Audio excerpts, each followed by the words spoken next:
Here's the wood, here's the fire, where's the lamb, the burnt offering? Abraham said, oh, my son, don't worry, God will provide the lamb for the burnt offering. Then Abraham built the altar, bound his son Isaac, put him on the altar, and was about to kill him. And the angel of the Lord says, no, no, no. And Abraham, I am here. Do not raise your hand against the boy. And then he looked in the thicket, and there was a ram, and he took the ram in its place. Very tender story. The angel of Yahweh said to Abraham a second time, I swear by my own self, because you have done this, because you have not refused your son, only son, I will shower blessings. Your descendants will be, we've heard that, the stars of heaven and the great. I think it's another story, promises to Abraham at another shrine, this one, basically the temple shrine. Your descendants will gain possession of the gates of their enemies. All nations shall bless themselves by your descendants, etc., etc., etc., etc. And Abraham went back to the ship. By the way, some Yahweh part of the story. Look at it, it keeps on, an angel of Yahweh keeps popping up. I'm not sure, this story sounds Yahweh to me, even though the narrator mentions God. So this, the Yahweh, Elohim doesn't always hold up. It has weaknesses. It's not totally secure in terms approach.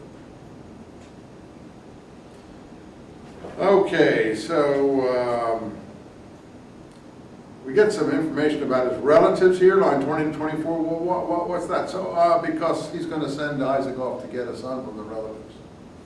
So we get some information about Nahor and so on. And because he's going to send Isaac off to get a son, to get a wife from the relatives. And that, goes on even today.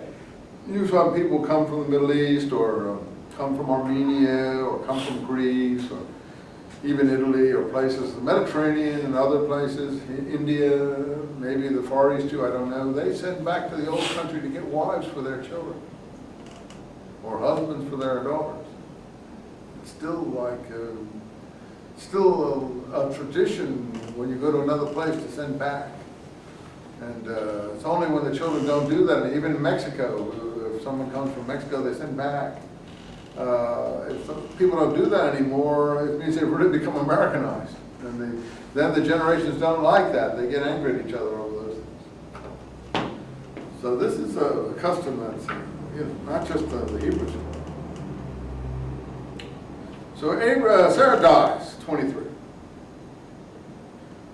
And this is in Kiryat Arba, or Hebron. If you look at the arguments in the Middle East and Israel, Palestine today, Hebron is a place south of Jerusalem where there's a lot of animosity. There are Jews who've gone back to Hebron because it's Abraham's city. There are Arabs who think they're descendants of Abraham, therefore it's a city that's important to them. They call it Al-Halil, the friend. Because Abraham is supposed to be a friend of God, even in the New Testament letter of James. And they fight over the shrine of Abraham, which is supposed to be the burial place of Abraham and some of his descendants in Hebron. And this is based on this here, you see. Sarah died, and Abraham's going to buy a place for this family tomb. He goes to the sons of Heth, H-E-T-H, line 4. And finally they send him to Ephron. And the cave, line 9, is Machpelah. And that's still there today. The Jews and the Arabs fight over Machpelah, which is in the middle of Hebron. And I think it was there then too, when they wrote these stories, which is why they commemorate this place. So this is the story about how that place got started.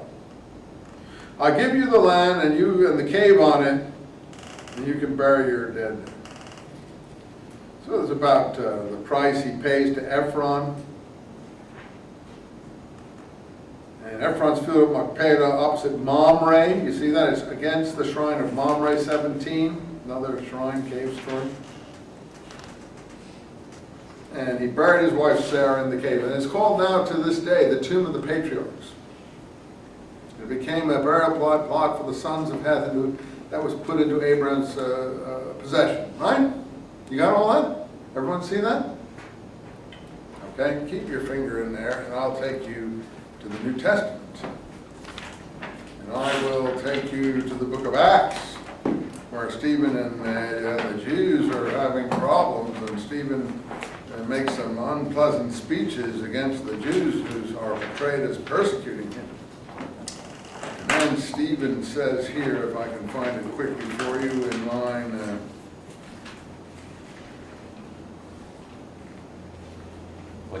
lines chapter 7. He's going to talk about God, and Stephen speaks, "My brothers, my fathers," 7:2.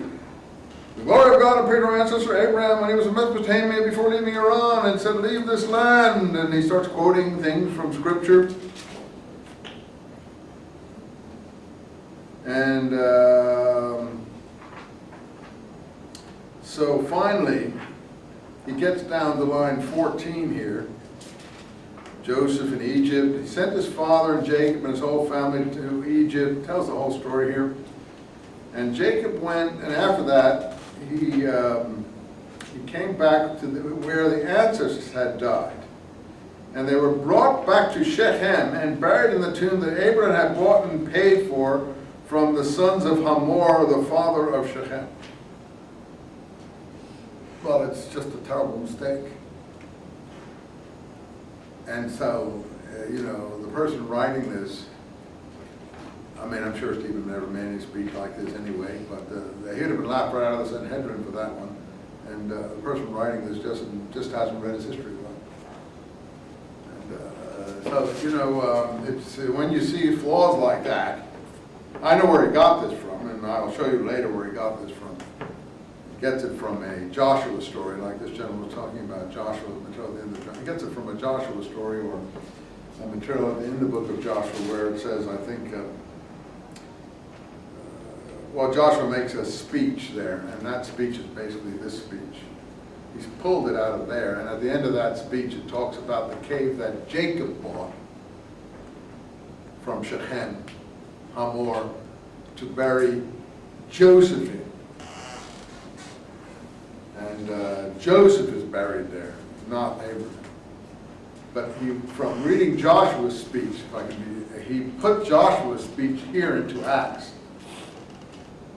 And then seeing that at the end, he got it all confused and thought that Abraham, anyway, it's just so crazy that I can't even begin to tell you. But I don't even throwing